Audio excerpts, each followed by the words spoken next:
मनाविरुद्ध झाले लग्न. भाग 11. अर्जुन आकाशच्या खोलीत तयार होत होता आणि आकाश त्याला मदत करत होता. मला तुझ्याशी काहीतरी बोलायचं आहे, आकाश गंभीरपणे बोलला. तेव्हा अर्जुन हसत म्हणाला, तुला विचारायची गरज कधीपासून वाटली? थेट बोलायला हवं ना यार. मला माहित नाही तुझी प्रतिक्रिया कशी असेल, पण आजीचं ह्या वक्तव्यानंतर मला थोडी भीती वाटते आहे. वाणी वहिनीसाठी मला काय म्हणायचे आहे ते समजले का? आकाशने भीतीने हे सांगितल्यावर अर्जुन हसत हसत म्हणाला, मी तुला 20 वर्षापासून ओळखतो. तुझ्या मनात काय आहे ते तू सांगण्याआधीच मला समजते. काळजी करू नकोस. तू विचार करत आहेस तसं काही होणार नाही. जर झाले तर मी फक्त वाणीच्या पाठीशी उभा राहीन. थँक्स यार, तू माझं टेन्शन दूर केलंस, आकाश आनंदाने म्हणाला. बर, कदाचित मैत्रीत उपकार नसतात, आणि जर असेल तर मी तुझे आभार मानायला हवं, कारण तुझ्या आणि तिरशामुळेच वाणी आणि मी एक झालो आहोत. अर्जुन भाऊ होऊन बोलला. तेव्हा आकाश त्याला मिठी मारून म्हणाला, चल आता भाऊ होऊ नकोस, सुरुवात करणारे तूच आहेस. मी बोललोच नाही असं म्हणत तो त्याला घट्ट पकडला. अर्जुन वाणी तयार होऊन हॉलमध्ये आले. वाणीने तिच्या रेसेसमुळे जडदागिने घातली नव्हती.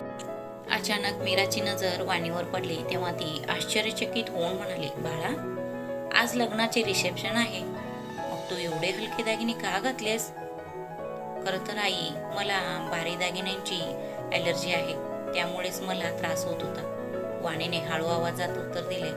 हो का, काही प्रॉब्लेम नाही बाळा, तुला हवं तसं लाईट वेट दागिने घाल, मीरा म्हणाली. आणि दोघांचे बोलणे ऐकून आजी मध्येच गडबडून म्हणाले, काय म्हणालीस? काय प्रॉब्लेम नाही आहे बाळा?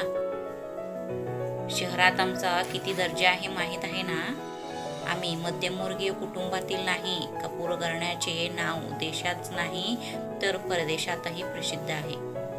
जर तुझी सून थोडा वेळ जड दागिने घातली तर काय मोठं तुफान तर येणार नाही ना.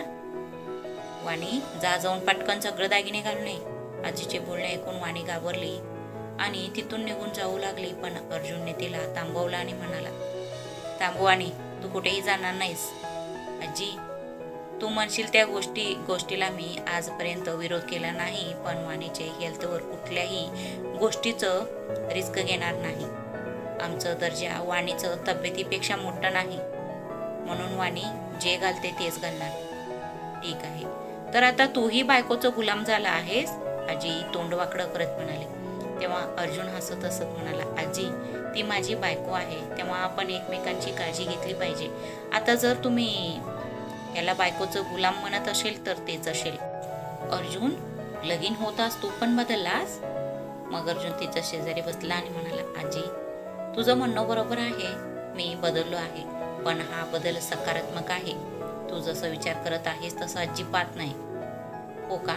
आता मला कुणालाच काही बोलायचं नाही. असो, इथे माझं कोण ऐकतं? इथे येऊन माझी चूक झाली, आजी चेहरा वाकडं करत म्हणाली. मग अर्जुन उदासपणे म्हणाला, आजी, असं काही नाहीये, प्लीज समजून घे.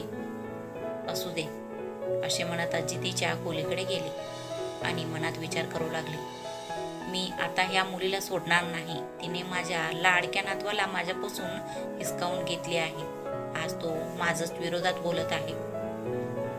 कपूर मेन्शन फुलाने आणि दिव्याने सुंदर सजवण्यात आला होता. सर्व पाहुणे जवळपास पोचले होते आणि अर्जुन वाणीला आशीर्वाद देऊन पार्टीचा आनंद लुटत होते.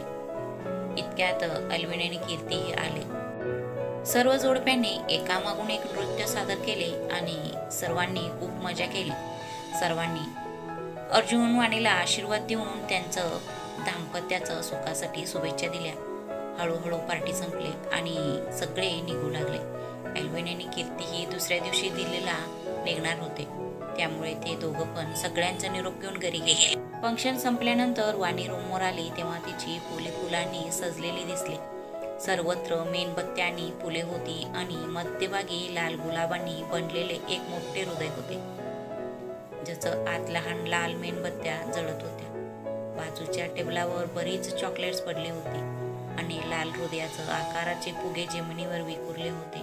हे सर्व पाहून वाणीला आश्चर्य वाटले, पण तिच्या तकवा आलेल्या चेहऱ्यावर हसून म्हटले. ती आत येताच तिला दिसले की अर्जुन खिडकीवरील आणि टेबलवरील मेणबत्ती लावत होता. अर्जुन, वाणी हळू आवाजात म्हणाली. मग अर्जुनला धक्काच बसला आणि तो मागे वळून तिला म्हणाला, अरे वाणी, आलीस तू?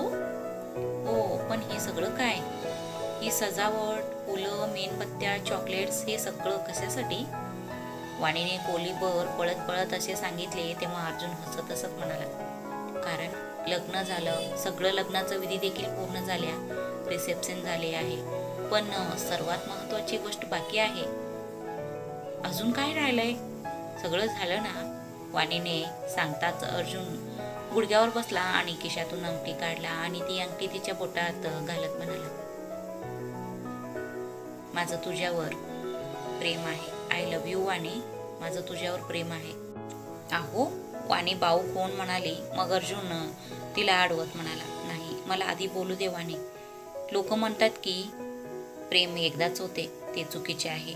प्रेम हे कधीही होऊ शकते, पण तू माझ्यासाठी किती काय सहन केले आहेस याबद्दल तू कधीही तक्रार केली नाहीस. कीर्तीला गमावल्याचं दुःखात मी तुझ्यावर तिरस्कार करत राहिलो, पण तरीही तू माझ्यावर प्रेम केलीस. मी कधीच तुझं होणार नाही हे माहीत असतानाही तू माझ्यावर इतकं प्रेम करत होतीस. माझ्यासारखा माणसाकडून तू कधीही काही अपेक्षा केली नाहीस. तुझं कधी कौतुक मी केलो नाही. तुझ्या जागी मी असतो तर कदाचित तुला घटस्फोट दिलो असतो, पण तू घटस्फोटाचा निर्णय घेतलीस तरी तो माझ्यासाठीच होता, माझ्या आनंदासाठी, माझ्या हितासाठी. मला नेहमी खेद वाटतो की मी तुला का समजू शकलो नाही. तुझ्याशिवाय, तुझ्या प्रेमाशिवाय इतके दिवस कसं काय वाया जाऊ दिलो मी. पण आज मी तुला एक गोष्ट नक्की सांगू इच्छितो की आजपासून माझ्या प्रत्येक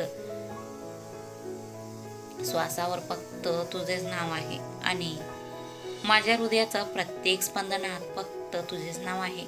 मी वचन देतो की मी एक चांगला आणि काळजी घेणारा नवरा आहे आणि मी एकदा केलेली चूक पुन्हा करणार नाही. माझ्या भूतकाळातील सर्व चुकांसाठी तू मला माफ करून आणि मला मनापासून स्वीकारू शकतेस का? अर्जुनचे बोलणे ऐकून वाणीच्या डोळ्यात पाणी तरळले आणि ती त्याला मिठी मारली आणि म्हणाली, तुम्ही जे काही केले ते मी तुमची चूक मानत नाही. तुमच्या जागी दुसरे कोणी असते तर तेही तेच केले असते आणि मला माफ कर. सगळ्या गोष्टीचं तू माझा विचार करत आहेस, पण मी चुकलो. I love you Vani. Arjun वाणीला मिठी घेऊन रडत होता. I love you too Arjun. हे शब्द तुमच्या तोंडातून ऐकायला किती वाट पाहत होते मी. मला माहीत आहे वाणी, म्हणूनच हा दिवस तुझ्यासाठी मी खास बनवला आहे. वाणीचं कपाळाचे चुंबन घेतला आणि मग म्युझिक सिस्टीम चालू केलं, ज्यावर गाणे सुरू झाले. दोघंही एकत्र नाचू लागले आणि मन मोकळेपणाने एन्जॉय करू लागले. दोघांनीही एकमेकांना वचन दिले की परिस्थिती कशीही असो ते एकमेकांना कधीही सोडणार नाहीत. सकाळचे 10 वाजले होते. सर्व लोक नाश्त्याच्या टेबलावर बसून काहीतरी चर्चा करत होते. इतक्यात अर्जुन तयार होऊन तिथे आला आणि वाणीही आली आणि नाश्ता देऊ लागली. एवढ्या सकाळी तयार होऊन कुठे जात आहेस अर्जुन? मीराने विचारले.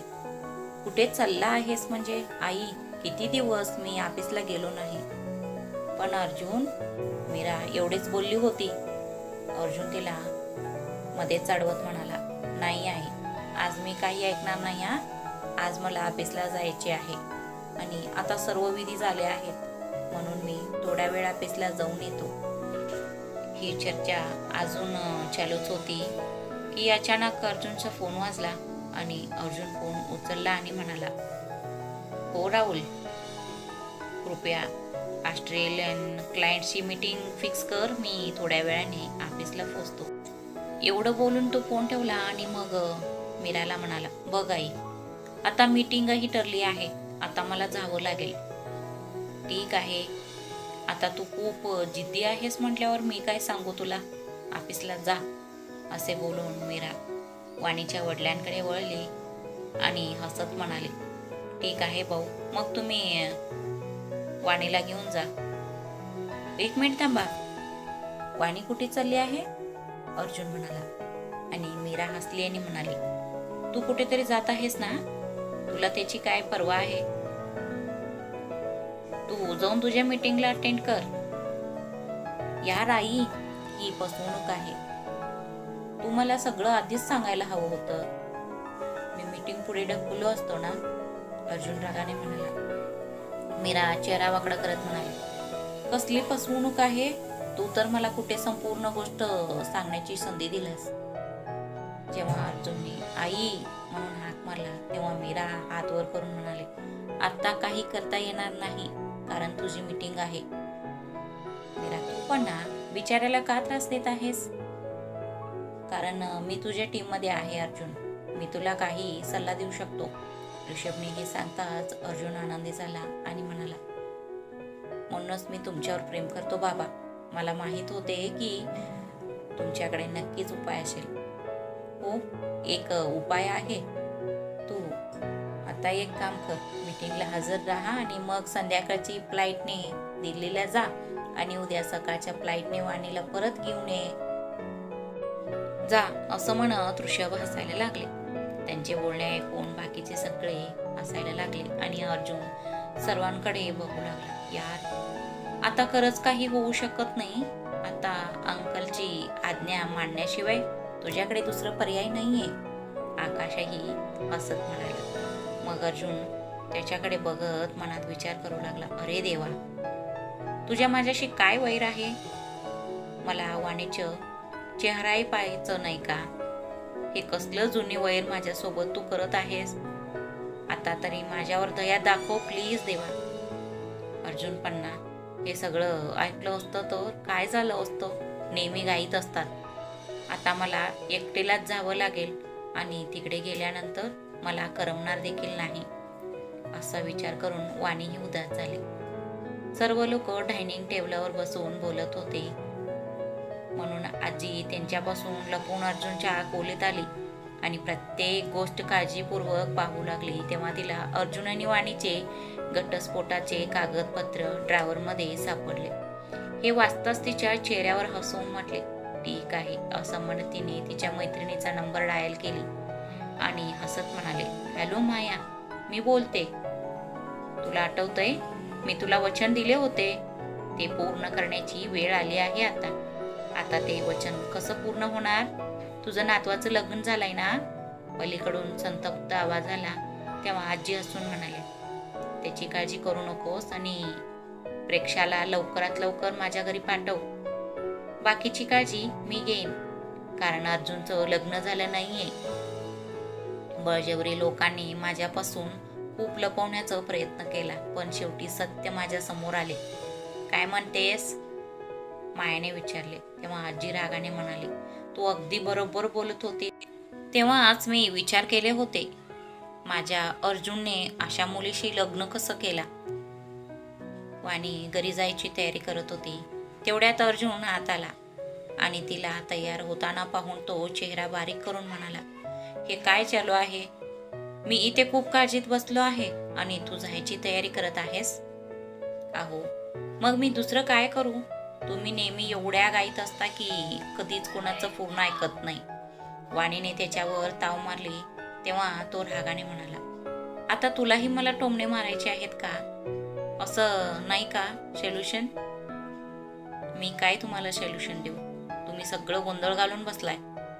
वाणीने उदास होऊन हे सांगितल्यावर अर्जुन जरा रागानेच बोलला, ठीक आहे, आता मीच प्रॉब्लेम क्रिएट केला आहे तर मला शिक्षा झालीच पाहिजे. तू जा एकटीच. तू परत येण्याची मी इथेच वाट पाहीन. तुम्ही एवढं का चिडताय? बरं, मी एक काम करते, मी आई बाबांना उद्याची तिकीट आणायला सांगेन. वाणीने हसत मुखाने हे सांगताच अर्जुनने तिचं हात धरून तिला डोळ्यात पाहिला. नाही वाणी, आज या विधीची वेळ आहे, त्यामुळे उद्यापर्यंत पुढे ढकलणे योग्य होणार नाही. तू जा, मी पण मीटिंगला जातो आणि संध्याकाळचा फ्लाईटने तुझ्याकडे येतो. पण मला तुमच्याशिवाय जायचं नाहीये, वाणी उदासपणे म्हणाली. मग अर्जुन तिच्या गालावर किस करत म्हणाला, वाणी, मला पण तुझ्यासोबत जायचे आहे, पण दुसरा मार्ग नाही ना? ठीक आहे, मग मी तुमची वाट पाहते, असं म्हणत वाणी अर्जुनला मिठी मारली. अर्जुननेही तिला घट्ट मिठीत घेतलं.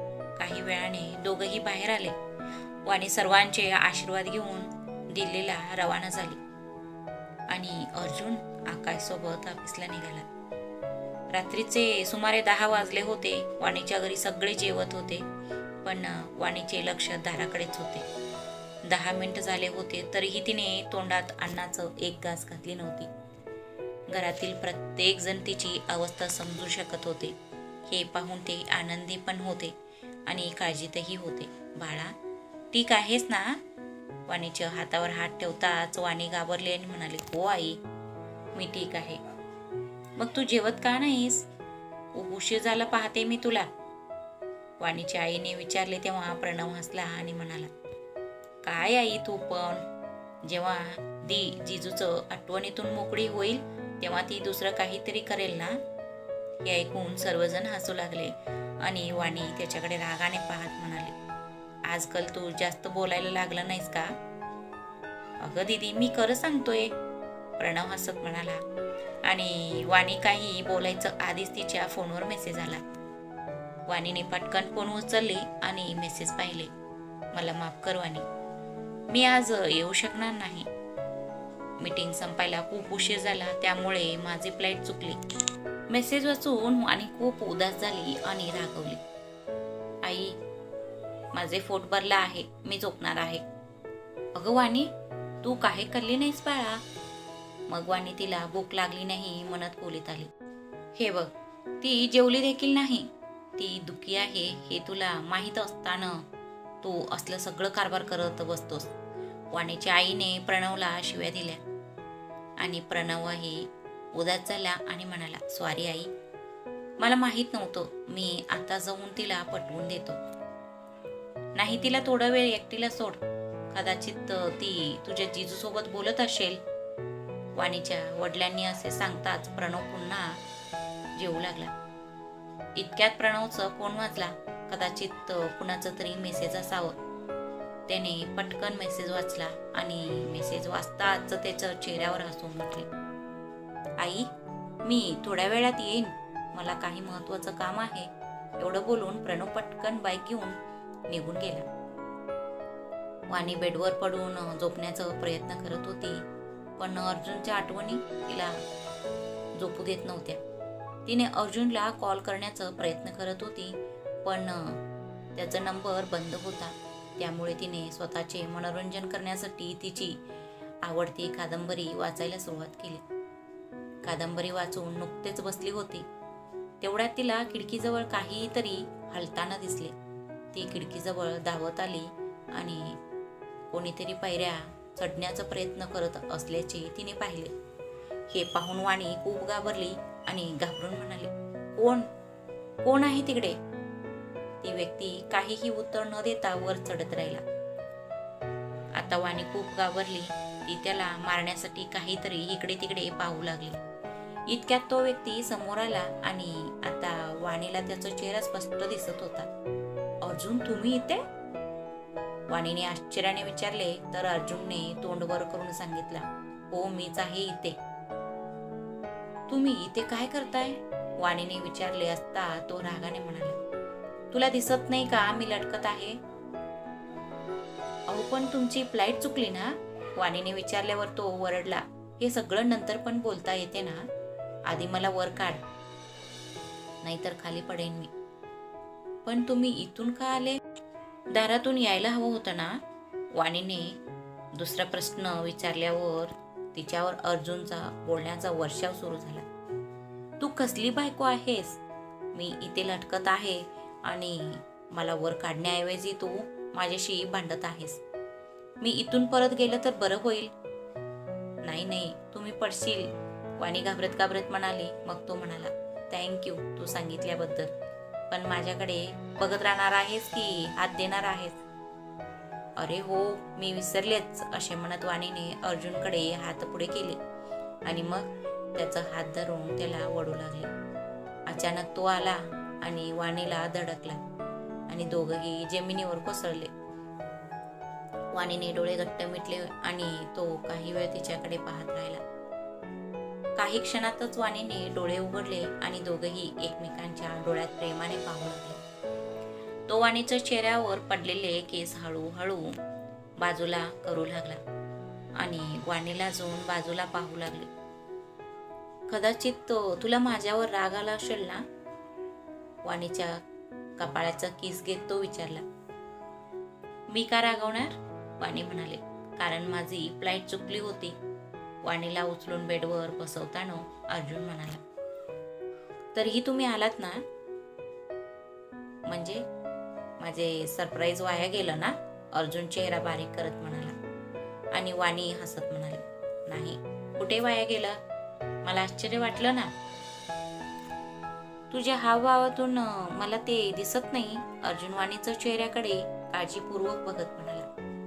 आणि वाणीला धक्काच बसला आणि ती त्याला म्हणाली. असं का वाटते तुम्हाला?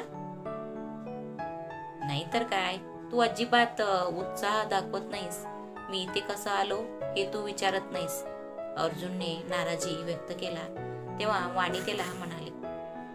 मी विचारत होते तेव्हा तुम्ही सांगितलं नाही. आता मी विचारत नाही म्हणून तुम्ही म्हणताय की तू विचारत नाहीस. काय विचित्र आहे. वा, तू स्वतःच विचित्र वागतेस आणि मला विचित्र म्हणत आहेस. तू जिथे विचारत होतीस ती जागा ही विचारायची होती का? माझ्या बायकोला उत्तर देता देता मी स्वर्गीय अप्सरेकडे गेलो असतो ना. असं बोलून तो हसायला लागला. कसले शब्द बोलतात तुम्ही. तुम्ही जा इथून, मला तुमच्यासोबत बोलायचे नाही. एवढं बोलून वाणीने तिचं तोंड फिरवले आणि खाली बसली.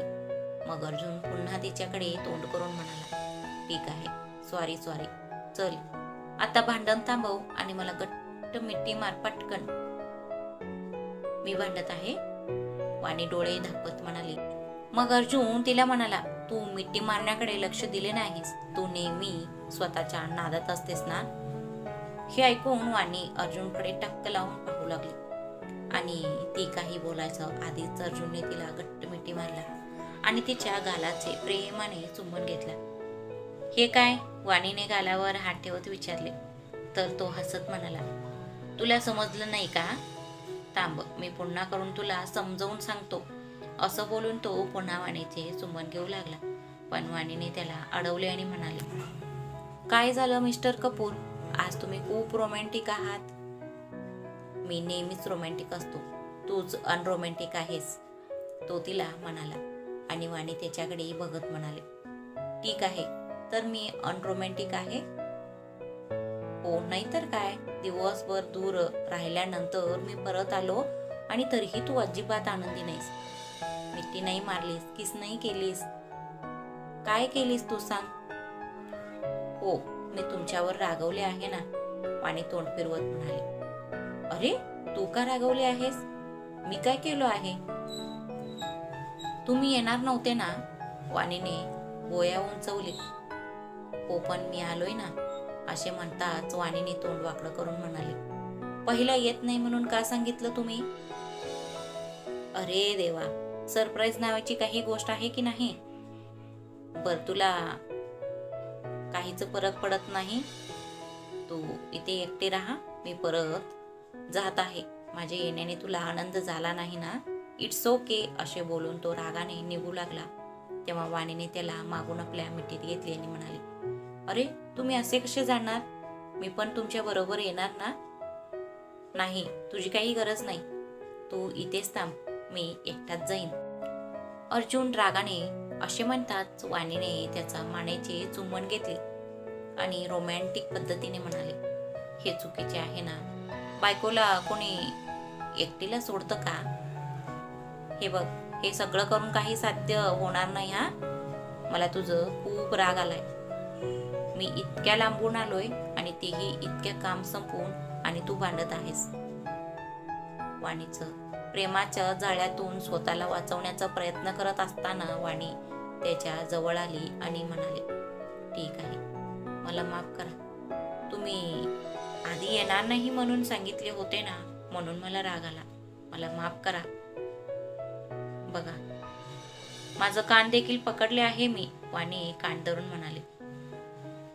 आता अर्जुनचा राग शांत होऊ लागला होता, पण त्याला वाणीची मन वळवण्याची पद्धत खूप आवडली होती. म्हणून तो रागाचे नाटक करत राहिला आणि म्हणाला.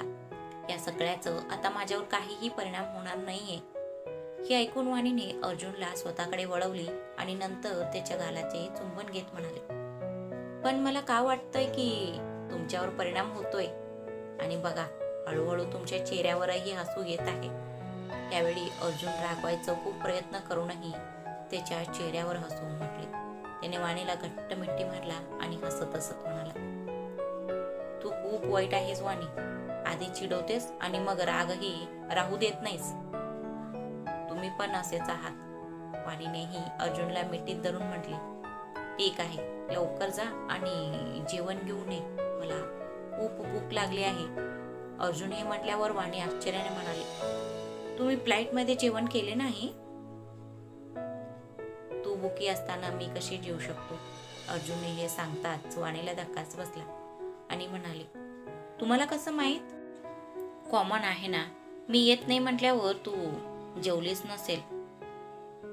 तुला कसं, म्हणजे तुला सोडून मला जेवण जाईल का? अर्जुनच्या बोलण्यावर वाणी हसली आणि म्हणाली, तुम्ही खूप समजूतदार आहे, मला माहीतच नव्हतं. हो, पण तू इतकी शहाणी आहेस हे मला नेहमीच माहीत होतं. आता लवकर जा आणि आम्हा दोघांसाठी जेवण घेऊन ये. वाणीचे नाक धरून तिला वडत तो म्हणाला, तुम्ही पण चला ना माझ्याबरोबर, आई बाबांनाही भेटा. वाणी काहीतरी विचार करून म्हणाली. तेव्हा अर्जुन हसला आणि म्हणाला, तू मला यायला सांगत आहेस तर मी येऊ शकतो, पण मी आताच त्यांना भेटून आलो आहे.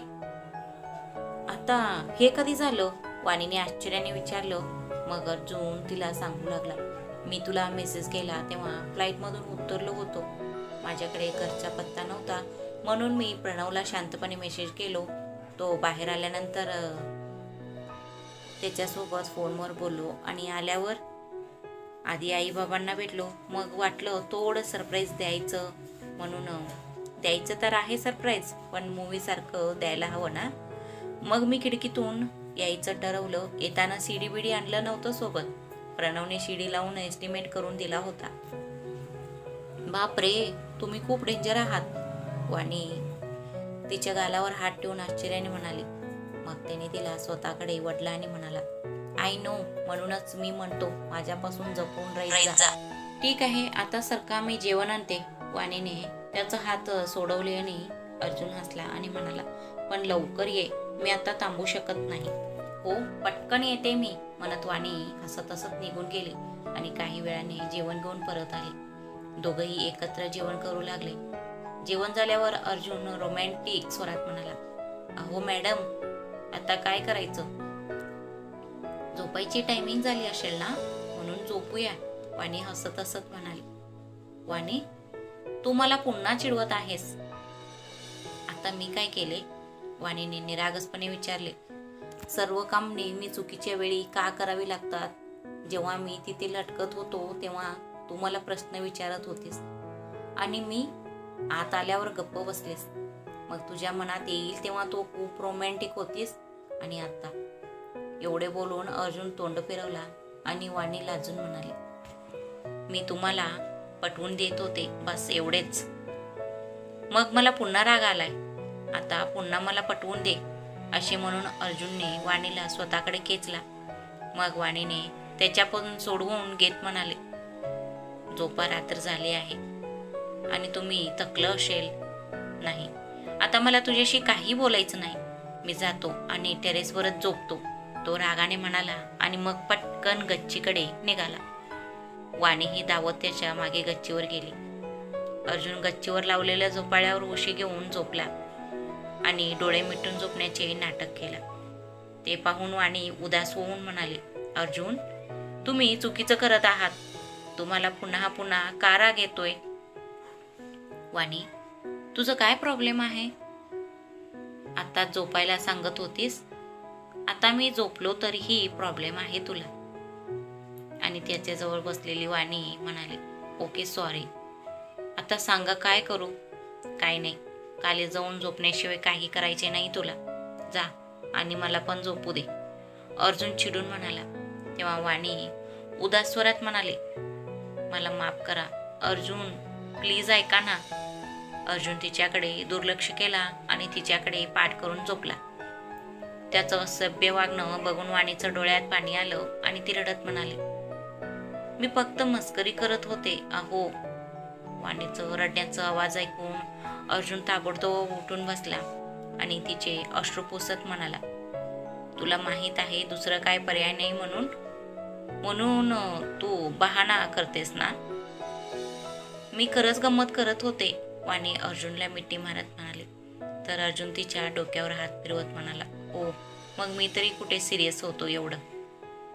ठीक आहे, मग तुम्ही इथे का आलात, वाणीने विचारले. आणि अर्जुन हसत म्हणाला, असंच गच्चीवर बसून जुन्या आठवणींना उजाळा घ्यावंसं वाटत होता ना. मला आठवतं काही दिवसापूर्वी आमची मैत्री झाली तेव्हा आम्ही एक रात्र अशीच गच्चीवर बसून काढली होती. ती माझी आयुष्यातील सर्वात सुंदर रात्र होती आणि आज मला ही रात्र त्याहूनही सुंदर बनवायची आहे. म्हणजे तुम्हाला हे थेट सांगता आलं नसतं, तुम्ही मला विनाकारण रडवले, वाणी तिचे अश्रू पुसत म्हणाली. आता काय करू मी, असंच आहे. अर्जुन हसला आणि वाणीने त्याचं गळ्यात हात टाकले आणि म्हणाले, तुम्ही जसं आहे तसं माझे आहात, हो, आणि मी सदैव तुझंच असेन. असं म्हणत अर्जुन वाणीला कमरेला धरून तिच्या कपाळाचे चुंबन घेतला आणि I love you so much. मला आशा आहे की आता आपल्या आयुष्यात कोणतेही अडचण येणार नाही आणि आपण नेहमी एकमेकांच्या जवळ राहू. अर्जुनच्या छातीत डोकं लपवत वाणी म्हणाली. अर्जुन तिच्या केसांना मिठी मारत हसत म्हणाला, तू पुन्हा वाणी, तू चुकीच्या वेळी चुकीचा विचार करत आहेस. असं म्हणत अर्जुन वाणीचा चेहरा वर केला. वाणीने लाजून डोळे मिटली. अर्जुन तिला पाहताच तिचा ओठांवर ओठ ठेवून पॅशनेटली किस करू लागला. त्याच्या स्पर्शाने वाणीचा अंगात तरकाप उडाला आणि तीही त्याला पुरेपूर साथ देऊ लागली. अर्जुन हळूहळू तिला मानेवर पाठीवर किस करत होता आणि ती त्याच्या छातीत चेहरा लपवत म्हणाली, अहो कोणीतरी बघेल ना. हो का, मग बघू दे ना, तू माझी बायकोच आहेस ना, घाबरायचं कशाला. अहो पण बिन काही नाही, तू माझी बायको आहेस, तेही हक्काची बायको. मी चार चौघात पण तुला किस करू शकतो, लक्षात ठेव. हो कळालं मला, मी तुमची बायको आहे आणि तुम्ही मला कुठेही किस करू शकता. दोघंही खूप बोलत होते. थंडवाऱ्याची झुळूक दोघांच्या अंगाला स्पर्श करत होते. चंद्र त्या दोघांच्या प्रेमाला ग्रीन सिग्नल देत होता. अहो मला थंडी वाजत आहे, चला ना जाऊ. मी आहे ना तुला थंडी का वाजते, ये ना जानू माझ्या मिठीत. अहो खरंच सांगते मी, मला थंडी वाजत आहे. तुला थंडी वाजत असेल तर चल जाऊ आत, मस्तपैकी तुला गरम करतो मी. तसंही इथेच गरम केलो असतो तुला, पण तुला असतेस ना. असं म्हणत अर्जुन तिला उचलून घेतला आणि रूमवर आणला आणि हळू बेडवर झोपून क्षणाचाही विलंब न करता तिच्या अंगावर आला आणि ब्लँकेटने झाकून घेतला. अहो काय हे, किती घाई. मी कुठे घाई करतोय, तुला थंडी वाजते ना, दूर करायला नको. असं म्हणत तिच्या ओठांवर ओठ ठेवून किस करू लागला आणि तीही त्याला साथ देत त्याच्या शर्टचे बटन काढू लागली. मग एक एक करून दोघांचे कपड्यांचे अडसर दूर होत गेले आणि दोघंही एकमेकां समरस झाले. सकाळ होता चवरून नाश्ता करून सर्वांचे आशीर्वाद घेऊन निरोप घेऊन दोघंही मुंबईकडे रवाना केले. अर्जुनचे संपूर्ण लक्ष वाणीकडे होतं, त्यामुळे घरात प्रवेश करताच तो अचानक कुणाला तरी धडकला आणि त्याने हातात धरलेली बॅग जमिनीवर पडली. त्याची नजर त्याच्यावर पडली तेव्हा तो